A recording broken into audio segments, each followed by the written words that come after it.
What new challenges await Quinn as he struggles to satiate his growing hunger for blood and the consequences that come with it?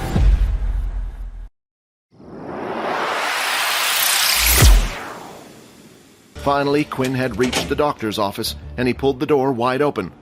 "Oh, hello again," Haley said. "If you're looking for the girl, you just missed her. She left a little while ago." Why did Layla decide to keep it a secret? Quinn thought. He felt a hand on his shoulder. "You and I, we need to talk. I don't know if you know this, but I kept an eye on you for longer than you think. You're a vampire, aren't you?" "And why would you think that?" "I saw you lifting that boy's neck. At the time, I thought you doing something else, because I couldn't see clearly. But after what you had done to me, it confirms it. I want you to hear me out. I want you to make me a vampire." "What? Do you realize what you are saying right now? It's a childhood dream of mine. This type of thing only happens in books or fairy tales, and now I have the chance for it to happen right now. It's not what you think. I'm not a vampire. I became like this from an ability book." Suddenly, the smile on Layla's face disappeared. "You know what that means, right?" Quinn was basically telling her it was impossible for him to give her this ability. Because Layla already had the ability of telekinesis, it meant Layla was unable to learn a second ability. "Then why did you hide this from the Academy? Why did you tell them you had no ability? If you got this from an ability book, you can't be an original. Have you ever heard of an ability like this? When I learnt the ability, the book simply vanished." Quinn then proceeded to tell Layla about everything that had happened so far, but left out the details about the game-like system. "Fine, I will keep this as a secret, but only on one condition. I want to help you out. We can't have you going around school biting people. They'll take you away in a heartbeat. If you need to feast on someone, then feast on me. It's a deal," Quinn said, as the two of them shook hands. Vorden had entered the library and could see Quinn talking to Layla, both chatting and smiling away. "Have you forgotten about me that quickly already? You're mine, and I'm not letting anyone hurt you." Peter was currently running around the school looking for Quinn or Vorden. For some reason, both of his new friends had suddenly started acting very strange, and Peter didn't know what to do about it. For the first time ever, he had made friends that protected him. Quinn, even though he was a low level himself, had stood up for Peter and Vorden, who had not only protected him, but helped him learn his new ability.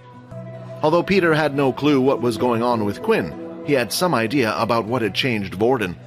It was after whatever had happened at the assembly hall with the second-year students. But no matter who he would talk to about it, not one person would give him an answer. Some even began to threaten him. That's when Peter could hear a familiar voice. While walking down the hallway, Peter could hear someone speaking, a voice he recognized. As he turned the corner, he saw that it was indeed Vorden. Vorden stood there staring idly at the ground. Peter quickly hid back around the hallway corner. So far, whenever Peter had spotted Vorden, he would just ignore him and walk away without even speaking to him. But now it sounded like Vorden was speaking to someone else. "Would you two calm down?" Vorden said. There was then a brief pause before Vorden spoke again. "I don't care if he hurt the little one's feelings. It's not like Quinn isn't allowed to talk to other people." Again, there was a slight pause. "Look, if you get involved and hurt them, I won't forgive you. I won't let something like last time happen again." The whole time Peter was listening into the conversation, the only voice he could hear was Vorden's, but it was clear that he was speaking to someone. Peter couldn't take it anymore and decided to take a peek, and as he did, still the only person he could see was Vorden. Did the other person leave already? Peter thought. Just then he saw Vorden start to walk off. The bell had rung, indicating that it was the end of their lunch break and it was time to head to afternoon classes. That's when the library doors opened and Quinn and Layla appeared out walking together. "Quinn!" Peter said as he waved him over. "I'll meet you at the front gate tonight once classes are over," Quinn said to Layla before leaving to join Peter. "I'm glad you're okay. Look, I'm really worried about Vorden. Ever since he came back from that assembly hall, he's been acting strange." "Don't worry, we'll find out what's going on together." When they entered their next class, they could see that Vorden was already in his seat, sitting down, ready even before them. "Oh, hey guys, how are you doing? Hey, are you feeling better? Earlier it seemed like you were kinda sulking." "Yeah, don't worry. I just kinda got thrown around a bit by the second year and it got me pretty down." "What happened at the assembly hall?" Vorden's face slightly changed. It was as if he was trying to hold something back. Vorden clenched his fists for a few seconds and finally relaxed his hands. "Guys, don't worry about it too much. You know I'm strong and know I can handle myself." Although Peter was quite satisfied now with Vorden, as he seemed to be his regular self, Quinn noticed that Vorden seemed to be holding something back, almost suppressing something when he asked that question. As the students sat down, the talks continued, and several different words could be heard. Monster, freak, weirdo, crazy, and all these words were being aimed at Vorden. After hearing these words, Quinn noticed that Vorden stayed there motionless with his head down. He hadn't even written any notes down in his notebook about the lesson. Although it seemed like no one would tell him or Peter what had happened, Quinn now had another ally that might be able to help him, and that was Layla. At the end of the class, the teacher Dell projected a screen in front of the whole class. There was a list of names, each sorted into a different category. Please look at this carefully and see where your name is, as tomorrow will be the start of your combat classes. The list was split up into several different categories. Each one was different depending on what type of ability you had. Elemental abilities, transformation abilities, enhancement abilities, and so on. That's when Quinn also noticed that his and a few other names were not on the list, including Vorden's. If your name is not on the list, it's because either your ability doesn't fall into one of the categories, or you are an original with a unique ability. You are free to choose to go to whichever class you believe suits you. Students are also able to switch between combat classes if they wish. These are not set in stone, but the school's recommendation based on your ability. I wonder what combat class would be best for me. Peter was pleased that it seemed like the group had gotten back normal again. There was no tension between the three of them, and Peter wished it would stay that way forever. Just then, when Quinn had left, Vorden and Peter were left in the room. That's when Vorden asked Peter a question. Hey, have you seen Quinn hanging around with a girl lately? Come to think of it, I saw him exit with a girl at the library. It was the same one who was at the test with us that day, with the bow and arrow. After Peter had given an answer, for a split second, Peter felt like he saw the expression on Vorden's face change. Maybe he's gone and got himself a little girlfriend. Quinn had, of course, decided to ditch the other two because he had already made plans to meet up with Layla beforehand. The two of them were to meet at the school gate. But before the two of them were to meet, Quinn decided to stop by the science lab. Although most lessons in military school were about combat or how to use technology, science was still a core subject. But Quinn wasn't looking for anything too fancy. All he needed was some test tubes and small corks. After searching around the room for a while, he found where they kept the test tubes. He took a total of 5. Even though there were many there, if he took too much it would be suspicious, and Quinn couldn't carry more than 5 without having to worry about them breaking or not. Quinn currently had a total of 60 of 200 EXP until his next level up. 50 experience points had carried over from the last quest, and he had received 10 EXP from his 2 daily quests. So far, with each level up, he would gain 1 additional stat point and 5 points of HP. Although Quinn had gotten stronger through this, it wasn't the fastest way for him to improve his strength. Quinn realized the system had offered him the chance to gain an additional stat point 2 times as long as he drank his victim's blood, but when he drank Layla's blood, he still gained a stat point. This was what Quinn wanted to test out today. As planned, Layla was standing there waiting for him by the gate with her bow on her back. After the two of them met, they decided to walk to the nearby park that was in between the convenience store and the school, and they ventured away from the trail into the woods where they were behind cover. No one ventured in these parts, and it was hard for them to be seen. "So, are we going to do this?" Layla asked excitedly. Quinn still found it weird that rather than being scared by the whole situation, Layla was excited. "All right, close your eyes," said Quinn. Layla closed her eyes and was ready. She could still remember the satisfying feeling from the last time and couldn't wait to feel it again. Layla felt a small prick in her arm. Layla opened her eyes and noticed that a needle was there. "What? You didn't think I was going to bite you, did you?" Layla's cheeks suddenly went bright red. If it wasn't for the needle in her hand, she would have tried kicking Quinn away. Once the syringe had been filled up, Quinn squirted it out into one of the test tubes he brought with him. "Is it okay if I fill another one?" Quinn asked. Layla didn't say anything and held out her arm. She was still a bit embarrassed about what had happened earlier. Once Quinn had filled up 2 test tubes, he put one of the blood-filled tubes in his bag while holding the other. "Inspect. Blood of Layla Monroe. Blood type A positive." Quinn then looked at Layla and used his inspect skill once again. "Name, Layla Monroe. Race, human. Ability, telekinesis. HP, 12 of 12. Blood type, A positive. It was as Quinn thought. When using the inspect skill on the blood, it only showed him what blood type it was and who it was from, just like the time at the assembly hall. But if the person was in front of him, it would reveal their ability, HP, and blood type. Some of the blood marks in the hall only revealed question marks, assuming that Quinn either had to have run into the person before or used the inspect skill on the person once before. Quinn looked at the test tube and gulped.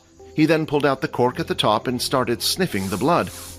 "You're not going to drink it right here, are you?" "Why not? I need to know if it will make any changes." "I don't know, it feels kind of embarrassing. I can't explain." Quinn ignored Layla and looked at the blood again. The fragrance smelled quite sweet, which was different from how he remembered it before. Then suddenly, Quinn lifted the tube and drank the blood in one gulp. As the blood ran down his throat, he felt a warm tingling sensation through his body. The blood was also surprisingly sweet rather than metallic. It seemed like the race change had also changed his taste buds and sense of smell. "Your HP is already full. The blood will have no effect. Blood from this person has already been consumed. No stat points will be given." Quinn was surprised to see at the information he had been given. The blood last time seemed to have a healing effect on his body. Judging by the message, if Quinn was injured, Layla's blood would allow him to regain HP. But the second message is what interested him more. The system stated because he had already consumed this blood before, that no stats would be given. This meant that as long as it was the blood of someone he hadn't drunk before, he would be able to get an extra stat point. Quinn smiled at the thought. Of course, this was only a theory of his, but Quinn wanted to test it out straight away. "I guess whatever you wanted to test outworked. Judging by your creepy smile and all, if only there was someone else's blood I could test this on." Just then the sound of two people entering the woods from the playground was heard. Quinn and Layla immediately ducked down and hid behind a tree. That's when they saw two students starting to walk into the forest. "Now hand over your credits, otherwise I'll dig you your grave right here, and no one will ever find your body," a boy's voice said. Quinn immediately recognized the voice. It was Rylee. It looked like he still hadn't learned his lesson and was still up to his old tricks. Quinn then went into his bag and took out the mask he had bought at the convenience store. Last time he had let Rylee go without taking any of his blood, and now he felt like it was such a waste. But this time, Quinn wouldn't let Rylee go. As Quinn put on his mask, he moved in closer to where Rylee and the student were, making sure to move in and out between the trees. "Hey, do you want a beating? Pass over the credits now," Rylee said, holding up the student against the tree. "But I only get 10 credits a day. They're mine. This isn't fair." "Since when has this world ever been fair? Blame the people at the top for not looking out for us." As Quinn heard those words, he realized that Rylee was in the same position as him. He was only a level 2 user and was just part of the weak bunch being pushed around by those above, but that didn't mean he could do it to others. That would fix nothing. Layla followed Quinn closely and had taken out her bow and arrow. She knew from last time if Quinn had put on the mask, he was going to act. "Do you want me to help out? It will be easier with the two of us." "It's okay, there's something I wanted to test out." The last time the two of them had fought, Quinn was only a level 1. Now he was a level 2, and he also had obtained a new skill which he wanted to test, and Rylee was a great test subject. Quinn started to move closer and closer. He was hoping to finish off Rylee in one shot, and this was the perfect chance while his back was turned. Finally, Quinn was just about in striking distance. That's when the student held up against the tree and spotted Quinn. "Please help me!" the student cried. "You idiot!" Quinn shouted as he leapt forward, hoping he could be quick enough to hit Rylee before he could activate his ability. The student's warning had given Rylee enough time to activate his ability and turn around. However, Quinn's fist was fast, and even though Rylee put out his hands to stop the attack, Quinn's fist still managed to hit Rylee in the stomach. The impact was just like last time. It was solid and felt like he was punching a wall, but the blow managed to still hurt Rylee a bit. The attack was slightly stronger, and this time Quinn's fist hadn't broken. I've been waiting for you," Rylee said as he put 2 fingers in his mouth and whistled. Just then, 2 students came running in from the park and into the forest. "You think you can take on 3 of us?"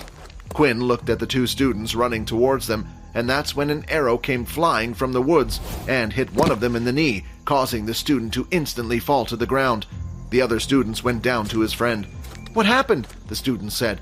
Then he noticed an arrow in the student's leg. Where did this come from? Quinn saw this as an opportunity and dashed away from Rylee and started heading towards the other student. The skill said 5 meters, right? Well, show me what you got. As soon as Quinn was within 5 meters, he activated his skill Blood Swipe, at the same time swinging his hand across. A red line of power came surging out of Quinn's fingertips and hit the student right on the chest, causing a claw-like mark, but it wasn't enough to knock him out. Blood Swipe, Blood Swipe, Blood Swipe! Quinn then cast 3 more blood swipes, swinging his arm out. Each blow managed to hit the student dead on, with multiple marks across his chest. He had finally collapsed to the floor. HP 11 of 15. An opponent has been defeated. 50 EXP granted. 110 of 200 EXP. Blood Swipe had no cooldown, but did use 1 point of HP per swipe. As long as Quinn had HP, he could continuously cast out his Blood Swipe skill. Rylee, seeing his 2 teammates who were of equal power level to himself be defeated in an instant, started to feel scared. His body was shaking, and all he wanted to do was get out of there. He turned away from his friends and started running deeper into the forest. Quinn's speed was greater, though, and was easily able to catch up. When his attack was in range, Quinn cast 2 more blood swipes aiming for the back of Rylee's ankles. As they hit, Rylee fell to the ground. Please, please don't hurt me, I'll do anything. Oh, really? Quinn then placed his watch up against Rylee's. Hand over all your credits. But if I do, I won't have enough credits for Dan. He'll kill me. Is now really the time to worry about Dan? Rylee quickly transferred over 50 credits that he had obtained that day over to Quinn. So, will you let me go now? Just then, Rylee could see a sinister smile appear on Quinn's face through the bottom of his mask. No, Quinn said. He then went up behind Rylee and held him in a choking position. Will Quinn's taste for Rylee's blood be his downfall, or will it unlock a new level of power? Will the military finally take notice of the masked vigilante in their midst? Find out in the next episode. Subscribe to the Pocket FM Fantasy YouTube channel and press the bell icon for instant notifications. Check out our channel for more exciting shows.